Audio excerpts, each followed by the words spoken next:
வேற என்ன இங்க திறக்கிறாங்க? இங்க நீங்க தடுப்பணை கேக்குறீங்களா? செய்யாறு குறுக்க ஒரு தடுப்பணை வேணும். தடுப்பணை இருந்தா தண்ணி வரும். ஆனா இங்க என்ன தண்ணி கொடுத்திருக்கிறாங்க? என்ன தண்ணி அதிகமாக ஓடுகிறது இங்கே? சாராய தண்ணி தானே. அதானா? எங்க போனாலும் தமிழ்நாட்டுல என்ன நீங்க கேக்குறீங்களோ அதெல்லாம் கொடுக்கல. இதுதான் அதிகமாக கொடுக்கப்படுகிறது. இங்க 206 மதுக்கடைகள் இருக்கா. எவ்வளவு மதுக்கடை? 206 மதுக்கடை. திருவண்ணாமலை தான் பரப்பளவுல பெரிய மாவட்டம், திண்டுக்கலுக்கு அப்புறம். அந்த மாவட்டத்தை இரண்டாக பிரித்தால் நமக்கு நிர்வாக வசதி நல்லா இருக்கும். அதை தான் பாட்டாளி மக்கள் கட்சி வலியுறுத்துறாங்க. ஆனா அதை பிரிக்க விட மாட்டாங்க. ஏன்னா அவங்களோட செலுத்துற ஆதிக்கம் போயிடுமே. ஒருத்தர் மட்டுமே ஆதிக்கம் செலுத்திட்டு இருக்கணும், பெரிய ராஜ்யத்தை வச்சு ஆளணும்னு நினைக்கிறாங்க. அதனால அந்த மாவட்டத்தை இரண்டாக பிரிக்கிறதுக்கு அனுமதிக்கவே இல்லை. ஆனா மதுக்கடைகள் எவ்வளோ? 206 மதுக்கடைகள். அதுல ஒரே ஒரு ஒயின் ஷாப்ல எவ்வளவு தோராயமா மது விக்குது தெரியுமா? தோராயமா ஒரு ஒயின் ஷாப்ல 4.5 லட்சமா. 4.5 லட்சம் யார் பணம்? 4.5 லட்சம் உங்களுக்கு வர வேண்டிய பணம். ஒரு ஒயின் ஷாப்லயும் 4.5 லட்சம்.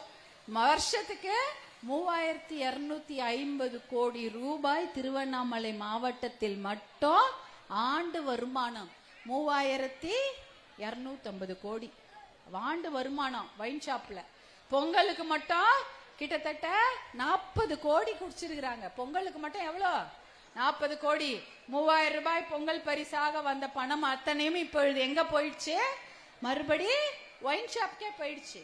இப்ப 5000 ரூபாய் கொடுத்துருக்குறாங்க. நீங்க கணக்கு போட்டு பாருங்க. மின்சார வரி, மின்சார கட்டணம், பால் விலை எவ்வளோ? பழ மாதிரியே இருக்குதா? இப்ப ஏறிடுச்சா? ஏறி. முன்னாடி எவ்வளவு இருந்தது, இப்ப எவ்வளவு ஏறி இருக்குது? ஏறிடுச்சா? ஏறிட்டது. அப்புறம் மாட்டு தீவனத்துக்கு காசு, அதெல்லாம் எங்க? ஏகப்பட்டது போயிட்டு இருக்குது. அப்ப மின்சார கட்டணம் ஏறிடுச்சு, பால் விலை ஏறிடுச்சு, பஸ் கட்டணம் ஏறிடுச்சா? பஸ் எங்கன்னா போனா வரணும்னா எப்படி? சாதாரண விலையா விக்குது? ட்ரெயினே கம்மின்ற ஆயிடுச்சு இல்ல? ட்ரெயின் விலையே கம்மி. ஆனா பஸ்ஸுக்கு சரி. நீங்க எல்லாம் திருவண்ணாமலை கிரிவலம் போறீங்களா?